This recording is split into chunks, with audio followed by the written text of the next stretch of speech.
संजय जी, आपने ये करिश्मा कैसे कर दिखाया कि दो पक्के दोस्तों को आपने एक दूसरे के खिलाफ करा दिया, और फिर ये कैसे करिश्मा हुआ कि उन्हीं से आप ये वो स्टेटमेंट आपके मन से दे रहे हैं कि देखा ऐसे दी पटकनी, इसको कहते हैं पटकना।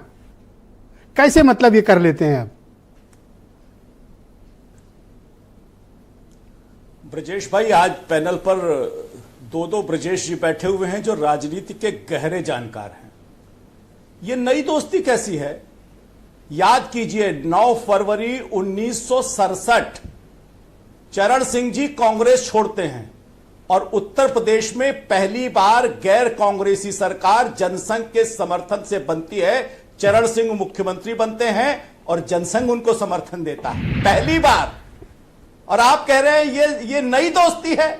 ये नई दोस्ती नहीं है, ये पीढ़ियों की पुरानी दोस्ती है। बीच में जरूर कहीं दाएं बाएं चले गए होंगे, लेकिन फिर आपका और चौधरी फैमिली का मतलब पीढ़ियों का रिश्ता है। ये कब हुआ सर?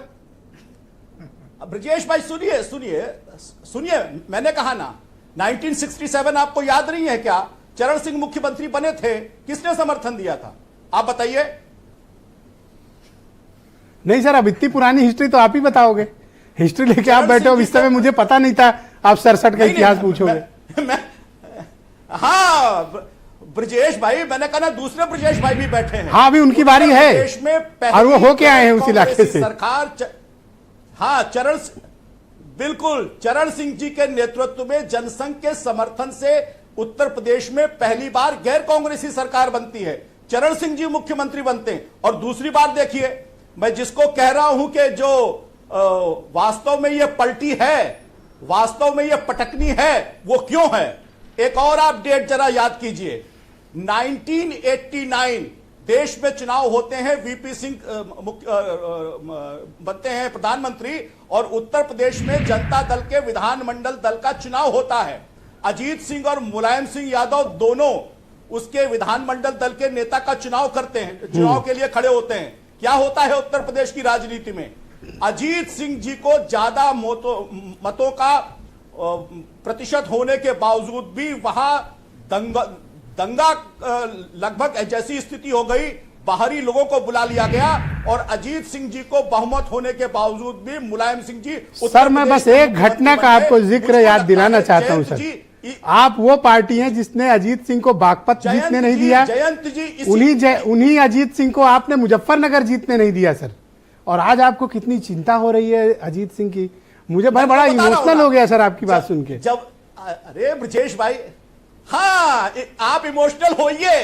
आप देखिए, जयंत जी राजनीति के शीर्ष पर कब पहुंचे? जब वो भारतीय जनता पार्टी एनडीए के साथ थे। और वो ये राजनीतिक दल अपने निम्नतम स्तर पर कब पहुंचा उत्तर प्रदेश की राजनीति और देश की राजनीति में? जब वो एनडीए से अलग हुआ। ये बताता है कि किसके साथ जाने पर इस राजनीतिक विचारधारा को सर्वोत्तम जनप्रतिशत मिलता है, सर्वोत्तम स्थान मिलता है। 9 एमएलए एक राज्यसभा, मुझे आप कह रहे हैं कि वो निम्नतम चले गए। ये तो अपने ही दोस्त का आप मतलब शायद अपमान कर रहे हैं। आप चाहें तो अपना स्टेटमेंट बदल सकते हैं, मुझे कोई एतराज नहीं होगा। ब्रजेश भाई, अरे ब्रजेश भाई, आपने देखा है ना कितने मंत्री रहे लोकदल के उत्तर प्रदेश के अंदर। आप पर सर 9 एमएलए वाली पार्टी, तो आपका ध्यान आ इतनी इज्जत, राज्यसभा की सीट, और आप कह रहे हो निम्नतम चले गए और आप उनको उच्चतम पहुंचाए थे। क्यों?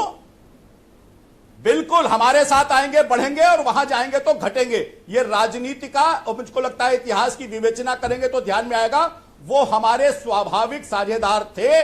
और अगर हमारा स्वाभाविक साझेदार हमारे साथ रहेगा तो निश्चित रूप से सहायता। सर, ये कौन सा स्वाभाविक साझेदार थे कि आपके खिलाफ जब किसान आंदोलन चल रहा था, जयंत चौधरी ने 78 सभाएं पश्चिम उत्तर प्रदेश में आपके खिलाफ की थी।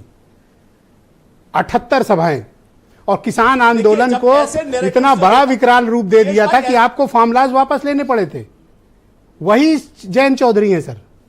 ब्रजेश भाई, राजनीति का यही निहितार्थ है। लोकतंत्र में निर्णय कौन करेगा? लोकतंत्र में निर्णय तो जनता करेगी ना। जनता ने पश्चिमी उत्तर प्रदेश में क्या किया? और किसानों की बात करने वाले का क्या हुआ लखीमपुर के अंदर? एक सीट के दीदार को भी आंखें तरस गई राजनीतिक दल को।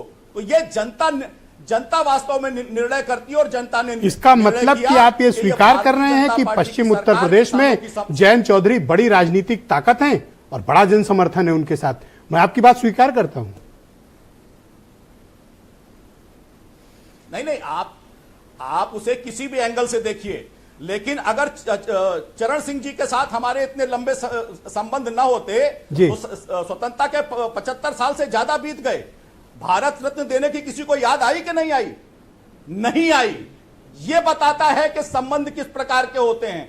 यह बताता है कि पीढ़ी दर पीढ़ी अगर उस विचारधारा को जो एनडीए के साथ आती है, हमारे साथ रहती है, तो वो मुख्यमंत्री भी बनते हैं, देश में कृषि मंत्री भी बनते हैं, आगे भी बढ़ते हैं। और अगर किसी कारण से हमसे छूटते हैं तो राजनीति में ये तो आप लॉलीपॉप दे रहे हो कि आप चीफ मिनिस्टर बना दोगे, कृषि मंत्री बना दोगे।